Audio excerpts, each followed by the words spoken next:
سحر و افطار کے اوقات میں گیس نایاب، گھریلو صارفین سخت پریشان۔ یہ ہے کراچی ڈسٹرکٹ سینٹرل کا قدیمی علاقہ لیاقت آباد اور ناظم آباد، جہاں گیس کی عدم فراہمی کے باعث چھوٹے گھر میں کم آمدنی میں گزارا کرنے والے مکینوں کی زندگی مشکلات میں گھری ہے۔ سحری کے ٹائم نہ افطار کے ٹائم ہے، اور پہلے تو بجلی کی لوڈ شیڈنگ ہوا کرتی تھی، اب تو گیس کی بھی پراپر لوڈ شیڈنگ ہو رہی ہے۔ علاقہ مکین بھی بہت پریشان ہیں، ہم بھی بڑے پریشان ہیں، نہ گیس ہے، نہ پانی ہے، نہ بجلی ہے۔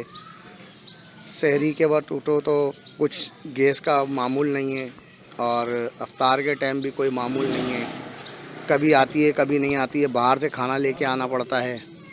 افطار میں بھی سحری میں بھی بہت علاقہ مکین، اور ہم لوگ بہت پریشان۔ ایسی جاتی ہے پریشان، صبح سے بھی نہیں آئی، ابھی تک نہیں آئی ہے۔ سحری میں آتی ہے، اس کے بعد سے 8 بجے سے جاتی ہے، پرسانے حل نہیں ہے اس کا۔ پریشانی ایسی ہوتی ہے، اب دیکھو نا فروٹ وغیرہ بھی اتنے مہنگا چل رہا ہے، اب افطاری لینے جاؤ تو اتنے مہنگا چل رہا ہے، تو آدمی کیا ہے افورڈ کیسے کرے گا، بتائیں مجھے آپ۔ گیس کی تو پرابلم ہے، اس میں کوئی شک نہیں ہے، اور اس ایریے میں کچھ زیادہ ہی ہے۔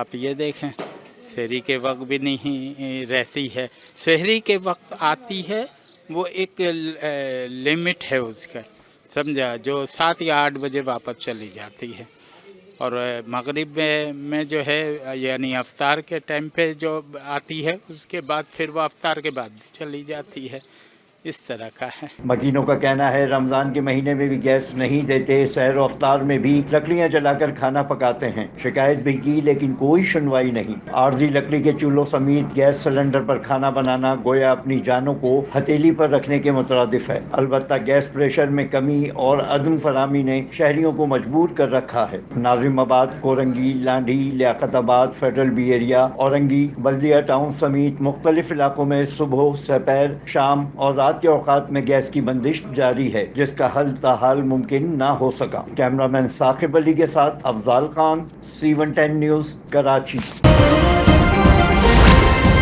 C110 نیوز، خبر کی اصل خبر۔